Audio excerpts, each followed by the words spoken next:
ชีวิตคนเราท้อได้แต่ถอยไม่ได้เมื่อเจอความทุกข์วันหนึ่งเราก็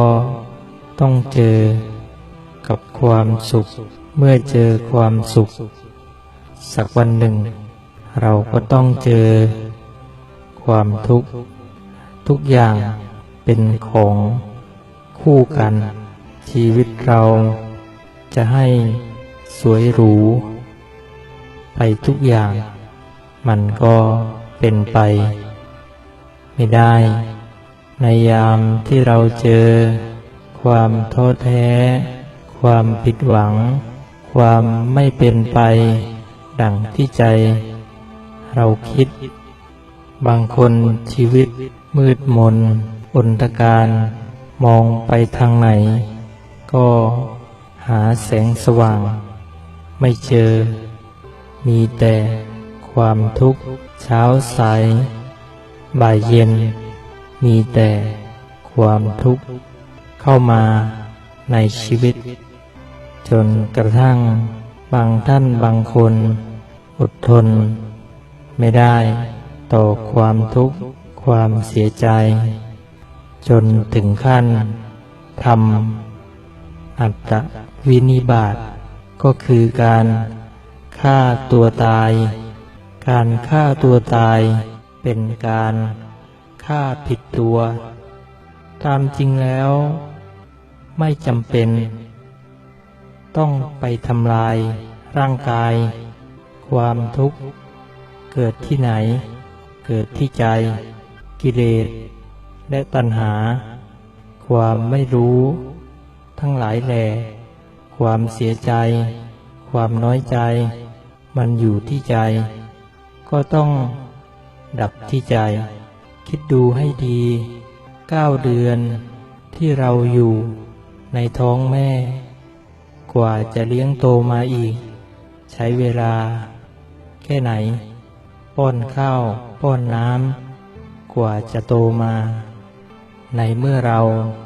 ได้ร่างกายจากพ่อแม่เรามาแล้วทำไมต้องไปทำลายมันด้วย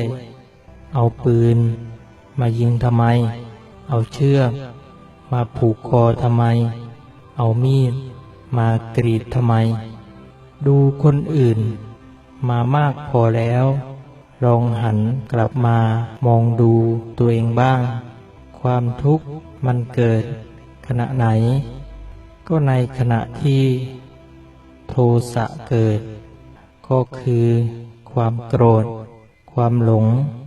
กำหนดรู้ได้หรือไม่บอกให้ใจมันหยุดมันยังไม่หยุดเลยเพราะโทสะมันสั่งสมมานานเท่าไหร่แล้วเขาจึงเรียกว่าอารมณ์ชั่ววูบทำจิตดีกายจึงสงบทำสิ่งดีที่เป็นมงคลส่วนมากมันมักจะนั่งปรุงแต่งสารพัดที่ความคิดจะพาไปคิดมากเป็นทุกข์เปล่าๆละได้ให้ละลืมได้ให้ลืมยอมรับความจริงได้ให้ยอมรับถ้าขืนมามัวแต่ปฏิเสธความจริงก็มีแต่ทุกข์ไป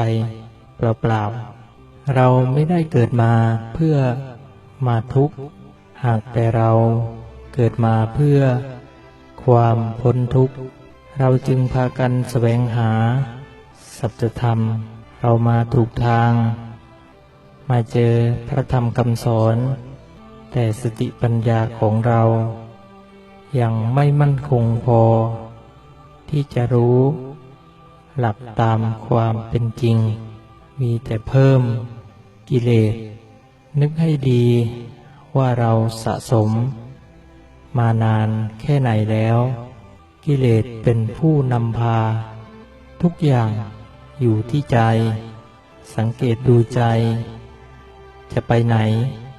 ต้องการอะไรที่สุดของใจมันจะสิ้นสุด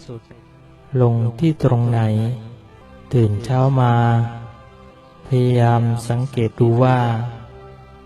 ใจเรามันคล้องอยู่กับอะไร ความหงุดหงิด ฟุ้งซ่านรำคาญใจ มันมีกำลังมากแค่ไหน ก็ลองสังเกตดู สุขทุกข์อยู่ที่ใจของเรา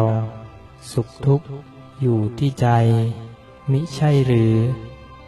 ถ้าใจถือก็เป็นทุกข์ไม่สุขใส ถ้าไม่ถือ ใจก็เป็นสุขไม่ทุกข์ใจ เราอยากได้ความสุขหรือทุกข์นา ให้ถามตัวเรา เราอยากได้ความสุขหรือความทุกข์ ความเหงา ความว้าเหว ความทุกข์ใจ มันก็เป็นเพียงอารมณ์หนึ่ง ผ่านมาผ่านไป ก็เท่านั้น ไปยึดมั่นถือมั่นว่านั่นเรากำลังทุกข์เมื่อใดที่เห็นว่าเราเป็นนั่นเป็นนี่ มันจึงมีความทุกข์ใจ